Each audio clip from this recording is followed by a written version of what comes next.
C'est la fête aujourd'hui que nous célébrons, c'est la fête de l'Ascension. Nous imaginons souvent l'Ascension comme une fête où Jésus part de ce monde. Il s'éloigne.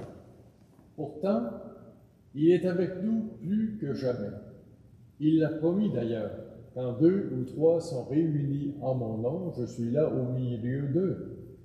Reconnaissons sa présence dans notre rassemblement où nous puiserons des forces pour le laisser partir, mais en même temps prendre cette responsabilité de devenir missionnaire à notre tour, tel que voulu par Jésus. Au nom du Père, du Fils et du Saint-Esprit. Amen. Que Dieu notre Père et son Fils Jésus, le ressuscité, nous donnent la joie et la paix. Béni soit Dieu maintenant et toujours. Depuis son ascension, le Seigneur Jésus est invisible à nos yeux. Et pourtant, il est bien vivant au milieu de nous. Il précède chacun de nous auprès du Père. Il nous libère de tout mal. Ouvrons nos cœurs au mystère de sa présence, différente. Seigneur Jésus, tu nous as réconciliés avec Dieu le Père par le don de ta vie sur la croix. Prends pitié de nous. Prends pitié. Ô Christ, tu nous as ouvert un avenir nouveau par la résurrection d'entre les morts. Prends pitié de nous. Prends pitié. Seigneur, tu nous as promis l'Esprit Saint, la force venue d'en haut. Prends pitié de nous. Prends pitié. Que Dieu Tout-Puissant nous fasse miséricorde, qu'il nous pardonne nos péchés et nous conduise à la vie éternelle. Amen. Chantons maintenant notre joie d'être rassemblés pour célébrer d'une façon différente la présence de Jésus.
Prions le Seigneur.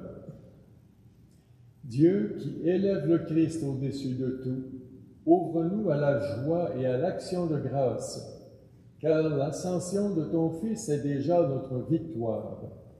Nous sommes les membres de son corps, il nous a précédés dans la gloire auprès de toi, et c'est là que nous vivons dans l'espérance, par Jésus-Christ ton Fils, notre Seigneur.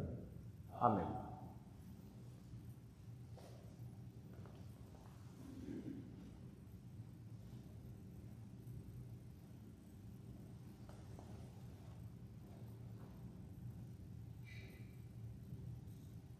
Lecture du livre des Actes des Apôtres. Cher Théophile, dans mon premier livre, j'ai parlé de tout ce que Jésus a fait et enseigné depuis le moment où il commença jusqu'au jour où il fut enlevé au ciel, après avoir, par l'Esprit Saint, donné ses instructions aux apôtres qu'il avait choisis. C'est à eux qu'il s'est présenté vivant après sa passion. Il leur a donné bien des preuves, puisque pendant 40 jours, il leur est apparu et leur a parlé du royaume de Dieu. Au cours d'un repas qu'il prenait avec eux, il leur donna l'ordre de ne pas quitter Jérusalem, mais d'y attendre que s'accomplisse la promesse du Père. Il déclara: « Cette promesse, vous l'avez entendue de ma bouche. Alors que Jean a baptisé avec l'eau, vous, c'est dans l'Esprit Saint que vous serez baptisés d'ici peu. » Ainsi, réunis, les apôtres l'interrogeaient. « Seigneur, est-ce maintenant le temps où tu vas rétablir le royaume pour Israël? » Jésus leur répondit: « Il ne vous appartient pas de connaître les temps et les moments que le Père a fixés de sa propre autorité. Mais vous allez recevoir une force. Quand le Saint-Esprit viendra sur vous, vous serez alors mes témoins à Jérusalem, dans toute la Judée et la Samarie, et jusqu'aux extrémités de la terre. » Après ces paroles, tandis que les apôtres le regardaient, il s'éleva, et une nuée vint le soustraire à leurs yeux. Et comme ils fixaient encore le ciel, où Jésus s'en allait, voici que devant eux se tenaient deux hommes en vêtements blancs, qui leur dirent: « Galiléens, pourquoi restez-vous là à regarder vers le ciel? Ce Jésus qui a été enlevé au ciel d'auprès de vous viendra de la même manière que vous l'avez vu s'en aller vers le ciel. » Parole du Seigneur.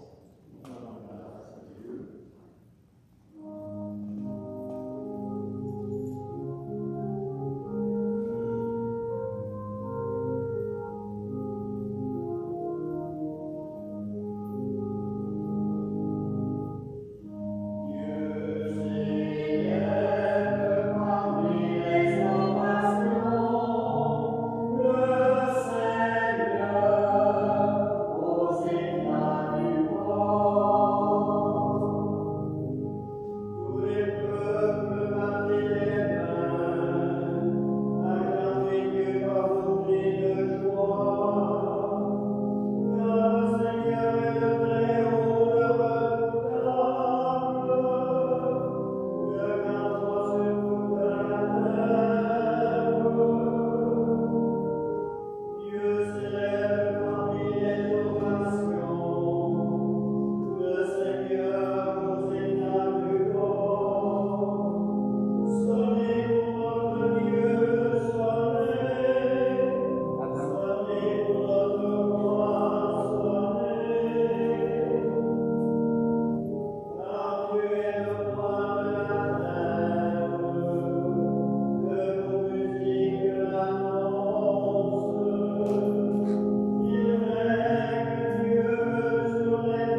Lecture de la lettre de Saint Paul apôtre aux Éphésiens. Frères, moi qui suis en prison à cause du Seigneur, je vous exhorte donc à vous conduire d'une manière digne de votre vocation, avec beaucoup d'humilité, de douceur et de patience. Supportez-vous les uns les autres avec amour. Ayez soin de garder l'esprit d'unité par le lien de la paix. Comme votre vocation vous a tous appelés à une seule espérance, de même il y a un seul corps et un seul esprit. Il y a un seul Seigneur, une seule foi, un seul baptême en un seul Dieu et Père de tous, au-dessus de tous, par tous et en tous. À chacun d'entre nous, la grâce a été donnée, selon la mesure du don fait par le Christ. Et les dons qu'il a faits, ce sont les apôtres, et aussi les prophètes, les évangélisateurs, les pasteurs et ceux qui enseignent. De cette manière, les fidèles sont organisés pour que les tâches du ministère soient accomplies et que se construise le corps du Christ, jusqu'à ce que nous parvenions tous ensemble à l'unité dans la foi et la pleine connaissance du Fils de Dieu, à l'état de l'homme parfait, à la stature du Christ dans sa plénitude. Parole du Seigneur.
Le Seigneur soit avec vous.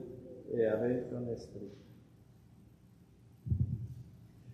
Évangile de Jésus le Christ selon saint Marc. Gloire à toi, Seigneur.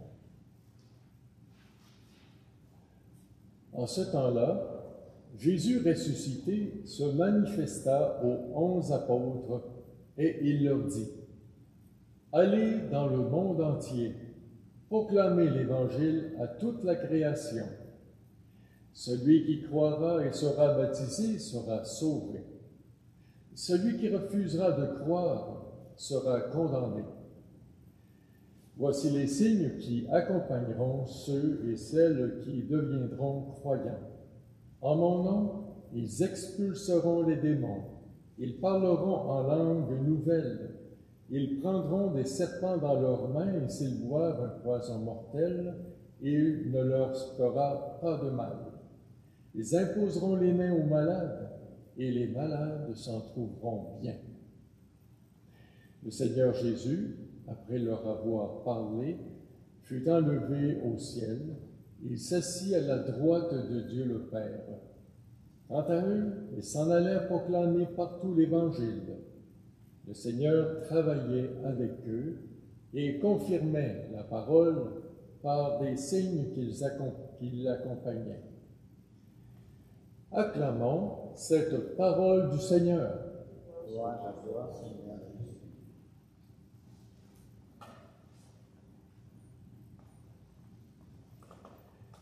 L'Évangile nous situe dans deux mouvements. Un premier mouvement, c'est de parfaire à la dernière minute avant de quitter ses apôtres. C'est Jésus qui parfait les connaissances. il leur redonne des recommandations de dernière minute. C'est la première partie du texte. La deuxième partie, elle se situe davantage au niveau de la mission qu'auront les apôtres, cette mission qui leur est confiée par le Sauveur. Et là, et pour que leur parole ait du poids, voici qu'il y aura des signes qui feront, on pourra reconnaître leur puissance et en même temps la puissance du Seigneur, parce que les apôtres sont démunis devant cette mission qui leur est confiée. Alors s'ils ont une puissance, c'est toujours en lien avec cette présence de Dieu dans leur cœur, présence différente, parce que Jésus n'est plus devant eux. Et c'est comme la même chose que pour nous aujourd'hui. Cette présence-là, nous la portons dans les cœurs et nous avons comme la mission de rayonner cette présence-là et d'aider les gens à reconnaître que Jésus est essentiel dans la vie de tout chrétien.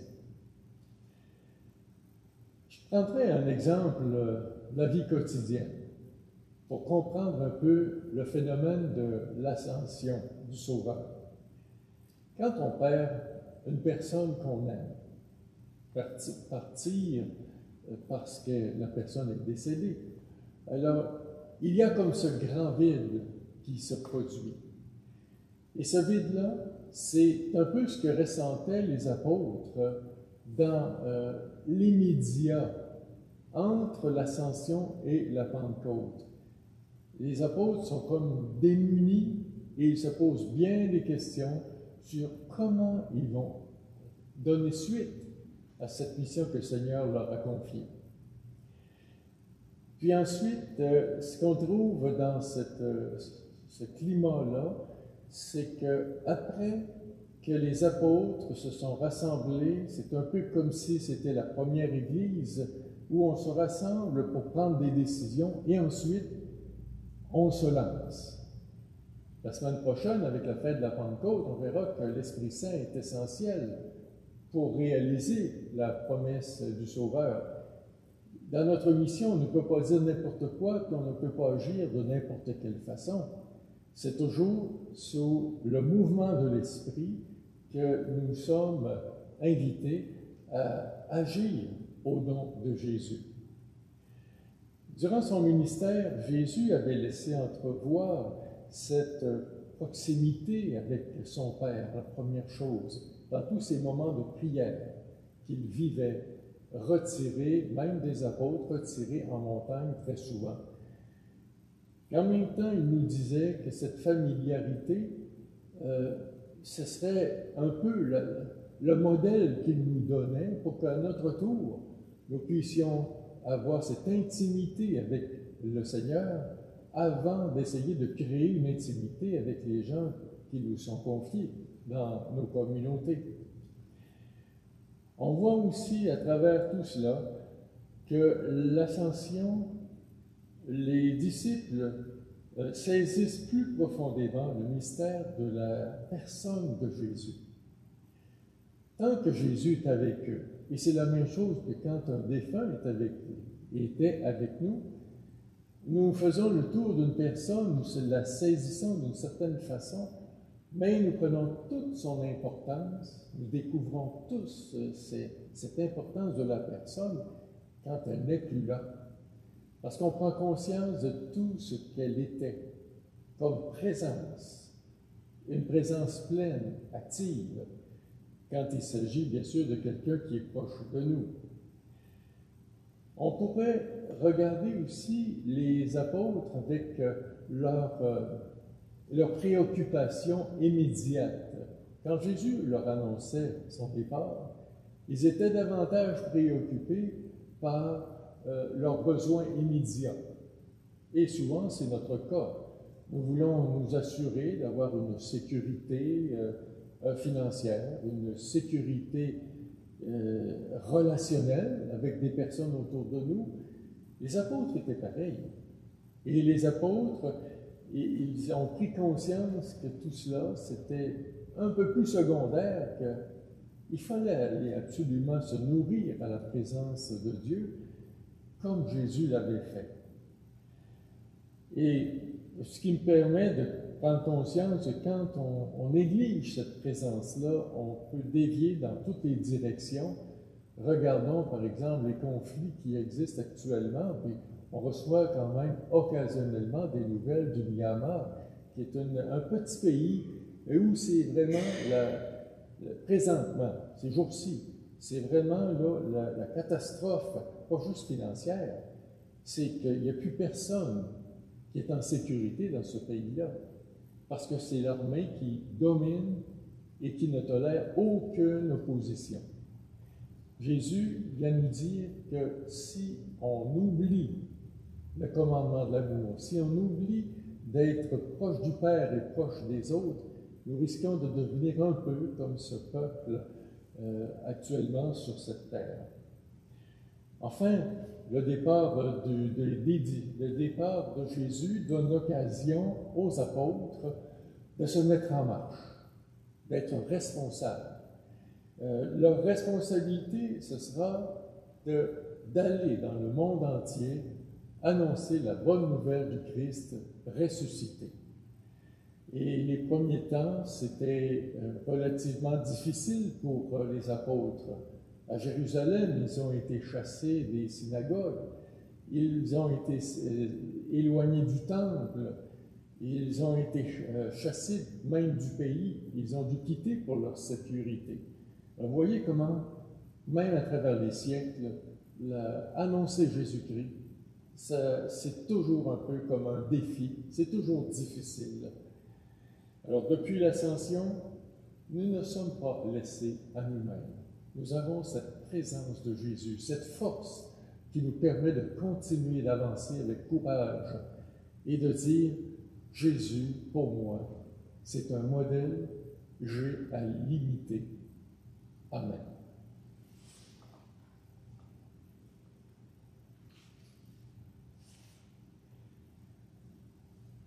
Reprenons maintenant notre « Je crois en Dieu », puisque c'est là que nous y trouverons aussi cette piste essentielle de dire comment nous sommes attachés à Jésus.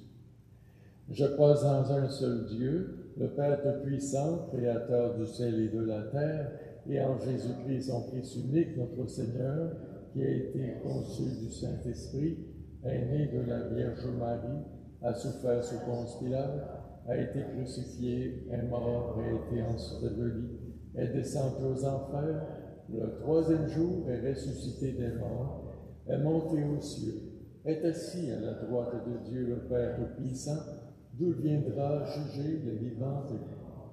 Je crois en l'Esprit Saint, à la Sainte Église catholique, à la communion des saints, à la rémission des péchés, à la résurrection de la chair, à la vie éternelle. Amen.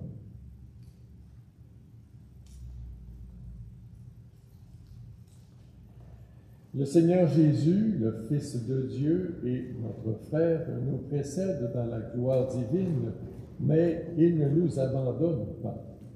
En toute confiance, nous le supplions d'intercéder pour l'Église, pour le monde, en ces moments difficiles.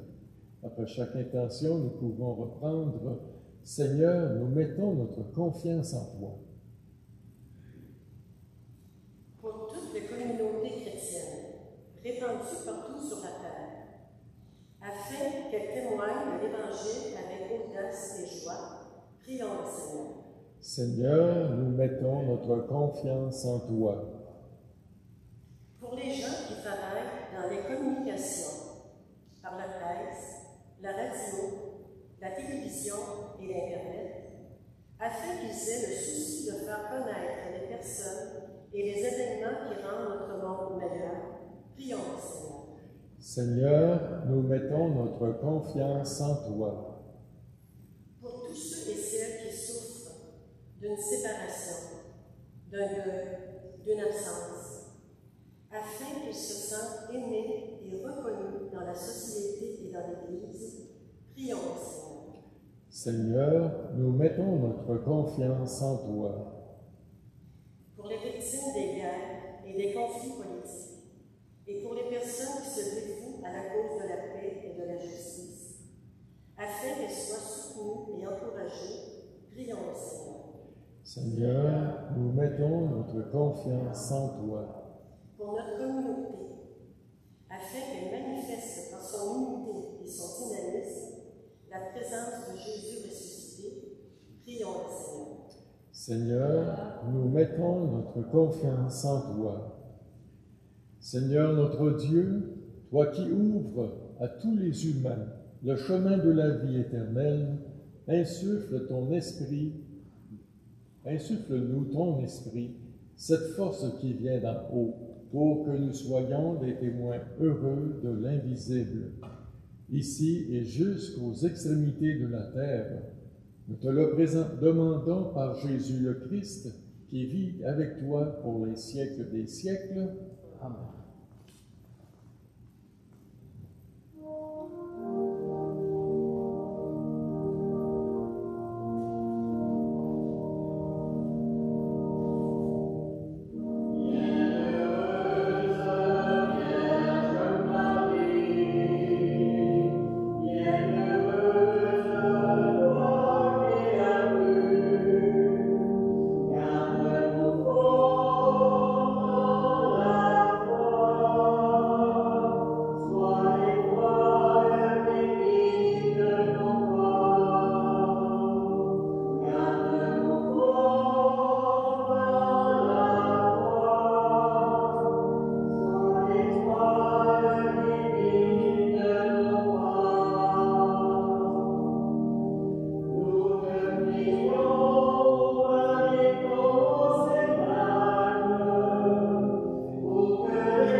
Prions ensemble au moment d'offrir à Dieu le sacrifice de toute l'Église.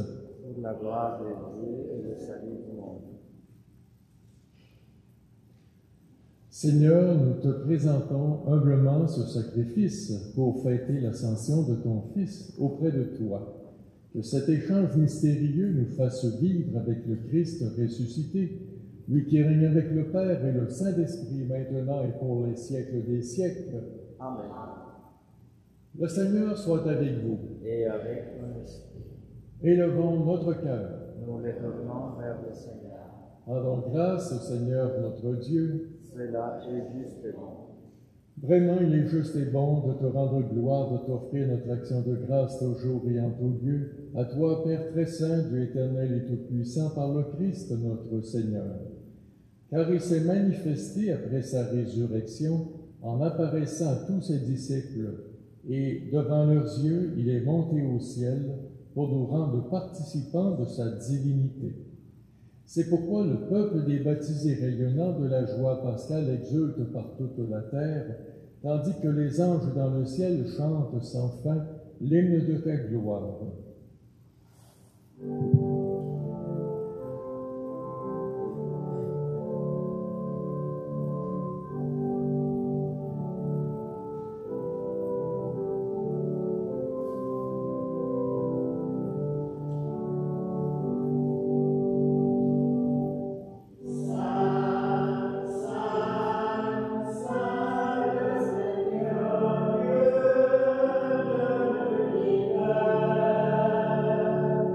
Le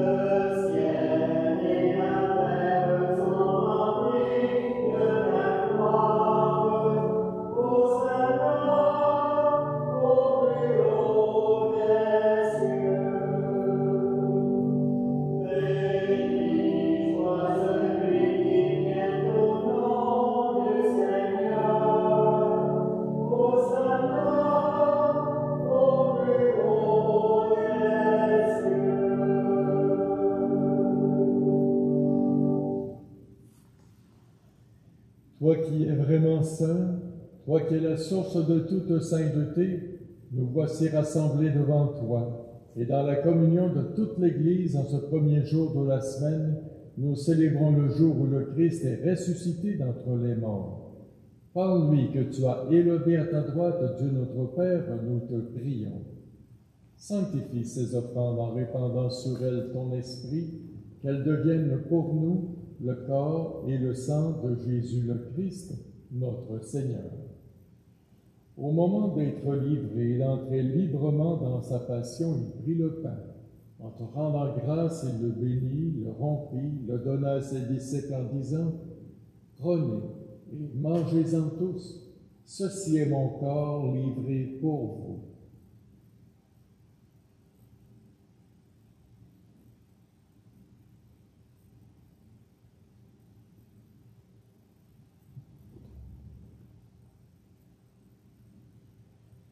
De même, à la fin du repas, il prit la coupe. De nouveau, il rendit grâce et la donna à ses disciples en disant « Prenez et buvez-en tous, car ceci est la coupe de mon sang, le sang de l'alliance nouvelle et éternelle qui sera versé pour vous et pour la multitude en rémission des péchés. Vous ferez cela en mémoire de moi. »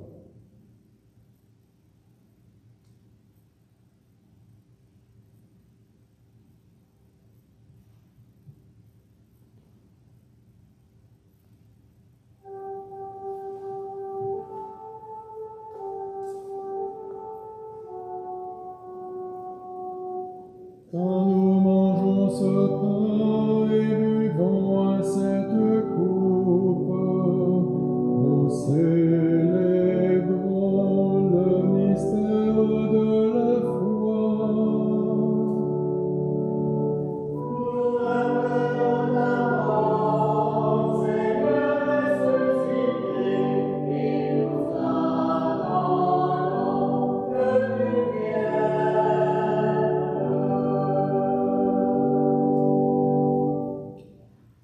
Faisant ici mémoire de la mort et de la résurrection de ton Fils, nous t'offrons, Seigneur, le pain de la vie et la coupe du salut. Et nous te rendons grâce car tu nous as choisis pour servir en ta présence. Humblement, nous te demandons qu'en ayant part au corps et au sang du Christ, nous soyons rassemblés par l'Esprit Saint en un seul corps. Souviens-toi, Seigneur, de ton Église répandue à travers le monde. Fais-la grandir dans ta charité avec notre pape François, notre évêque Denis et tous ceux qui ont la charge de ton peuple. Souviens-toi aussi de tous nos frères et sœurs qui se sont endormis dans l'espérance de la résurrection et de toutes les personnes qui ont quitté cette vie. Nous voulons penser plus particulièrement pour les parents défunts des familles Raymond et Dumont. Sur nous tous, enfin, nous implorons ta bonté. Permets qu'avec la Vierge Marie, la bienheureuse Mère de Dieu, avec Saint Joseph, son époux, avec les apôtres et les saints de tous les temps qui ont vécu dans notre amitié, nous ayons part à la vie éternelle et que nous chantions ta louange par Jésus-Christ, ton Fils bien-aimé. Par lui, avec lui et en lui, à toi, Dieu le Père Tout-Puissant, dans l'unité du Saint-Esprit, tout honneur et toute gloire pour les siècles des siècles. Amen.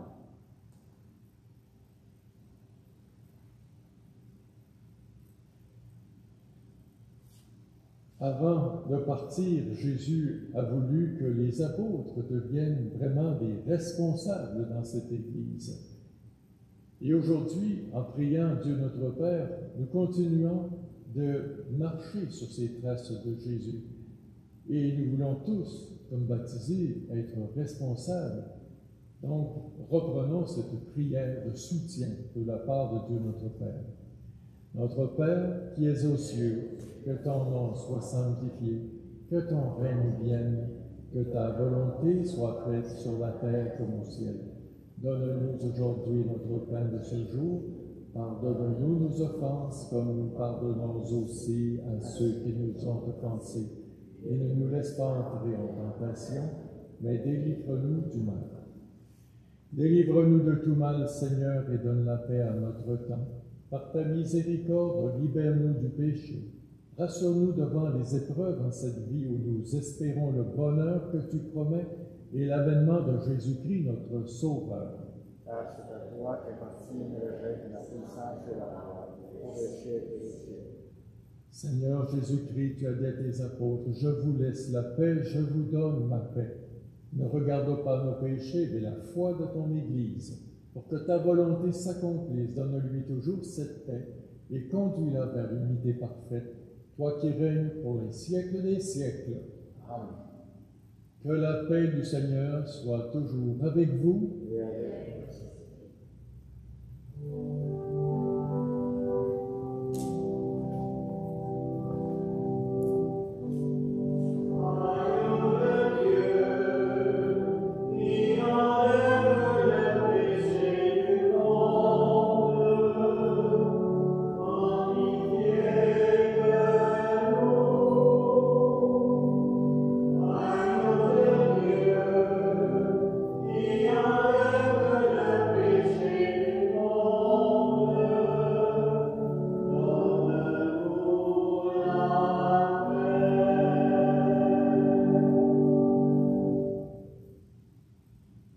Heureux sommes-nous de pouvoir partager cette présence du Seigneur, présence spirituelle pour toutes les personnes qui écoutent cette célébration à partir de leur foyer, mais présence réelle pour les personnes qui participent directement à cette Eucharistie.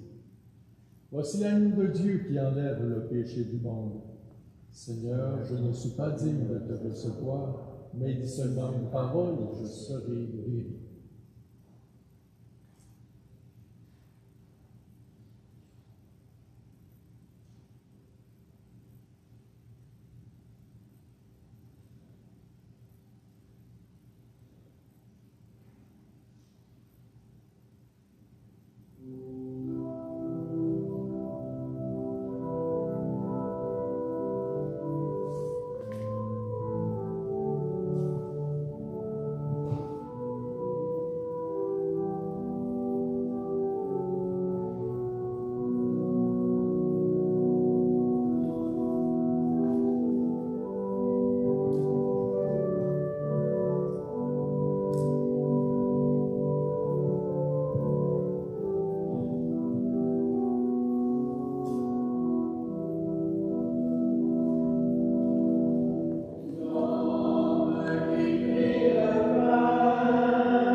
Nous avons été conviés à venir partager cette présence du Seigneur, présence spirituelle ou présence réelle. Seigneur, donne-nous de toujours être conscients de cette responsabilité que tu nous donnes aujourd'hui. Quand tu envoyais les apôtres devenir responsables de ton Église après ton départ.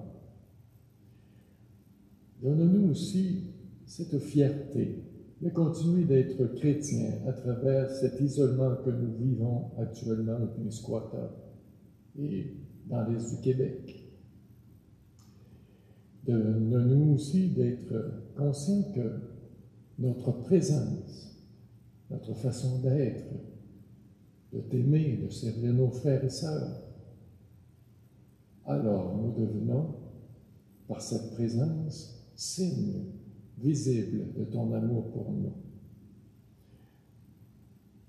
Prenons quelques instants pour nous arrêter et de voir comment nous sommes responsables.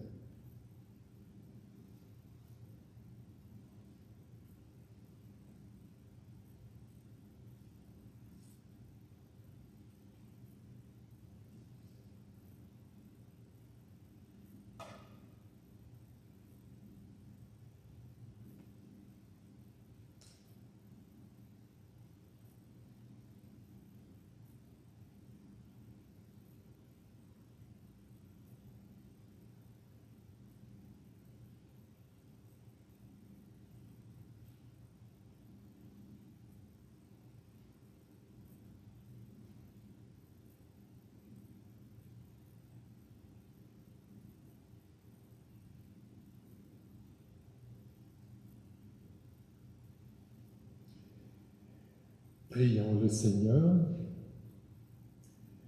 Dieu de toute bonté, ne cesse pas de veiller sur ton Église. Déjà, les sacrements de la Pâque nous aident à obtenir ton pardon, ta confiance. Fais que nous soyons toujours à la hauteur de cette responsabilité que tu nous confies. En nous faisant communier à ta vie, donne-nous d'entrer un jour dans la lumière de la résurrection par Jésus-Christ, ton Fils, notre Seigneur. Amen. Le Seigneur soit avec vous. Et avec ton esprit. Que Dieu Tout-Puissant bénisse chacun d'entre nous avec cette semaine qui s'en vient, qui doit être remplie de confiance parce que nous savons que Dieu est avec nous. Et que le Seigneur Tout-Puissant vous bénisse, le Père, le Fils et le Saint-Esprit. Amen. À chacun de vous, je vous souhaite un bon temps de réflexion et aussi de prière. Vivons dans la paix du Seigneur.